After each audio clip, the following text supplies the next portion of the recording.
மக்களவை தேர்தலுக்கான வாக்குப்பதிவு தமிழகத்துல வரும் ஏப்ரல் 19ஆம் தேதி நடக்க இருக்கு. இந்த நிலையில தான் ஒவ்வொரு மக்களவை தொகுதி பத்தின அறிமுகங்களை வழங்கிட்டு இருக்கோம். அந்த வகையில இன்னைக்கு தேனி மக்களவை தொகுதி பத்தி தான் பார்க்க போறோம்.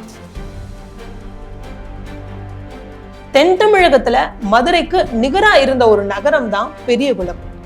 மறுசீரமைப்புக்கு முன்பு பெரியகுளம் பெயர்ல மக்களவை தொகுதி இருந்துச்சு. ஆனா மறுசீரமைப்புக்கு பின் பெரியகுளம் தேனியோட இணைக்கப்பட்டு தேனி பெயர்ல மக்களவை தொகுதிங்கிறது உருவாக்கப்பட்டுச்சு. பொதுவா மக்களவை தொகுதியா இருக்கும் அந்த பகுதியோட பெயர்ல ஒரு சட்டமன்ற தொகுதியும் இருக்கும். ஆனா தேனி பெயர்ல எந்த சட்டமன்ற தொகுதியும் இல்ல அப்படிங்கறதும் இங்க ஒரு வித்தியாசமான ஒரு விஷயமா பார்க்கப்படுது.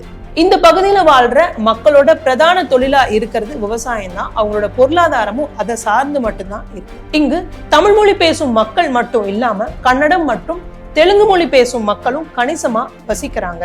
தேனி மாவட்டத்தோட 4 சட்டப்பேரவை தொகுதி மற்றும் மதுரை மாவட்டத்துல இருக்கக்கூடிய சோழவந்தான், உசிலம்பட்டி தொகுதிகள் இணைக்கப்பட்டு உருவாக்கப்பட்டதுதான் இந்த தேனி மக்களவை தொகுதி. இங்கு திமுக, அதிமுக என இரு திராவிட கட்சிகளுமே நல்ல ஒரு செல்வாக்கோட தான் இருக்காங்க.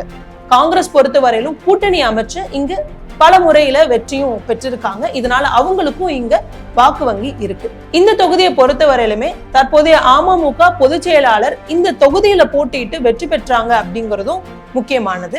மேலும் இந்த தொகுதிக்கு உட்பட்ட ஆண்டிப்பட்டி சட்டப்பேரவை தொகுதியில தான் முன்னாள் முதலமைச்சரான எம்ஜிஆரும் ஜெயலலிதா அவர்களும் வெற்றி பெற்றிருக்காங்க அப்படிங்கிறது குறிப்பிடத்தக்கது. அது மட்டும் இல்லாம இந்த தொகுதிக்கு உட்பட்ட போடி தொகுதியில ஜெயலலிதா அவர்கள் வெற்றி பெற்றும் இருக்காங்க. இதனாலேயே அதிமுகவுக்கு தேனியில கணிசமான வாக்கு வங்கி இருக்கு அப்படிங்கிறதும் குறிப்பிடத்தக்கது. தேனி மக்களவை தொகுதியில இடம்பெற்றிருக்கும் சட்டப்பேரவை தொகுதிகள் எவை? கம்பம், போடி, பெரியகுளம், உசிலம்பட்டி, சோழவந்தான், ஆண்டிப்பட்டி ஆகிய சட்டப்பேரவை தொகுதிகள் இதுல இடம்பெற்றிருக்கு.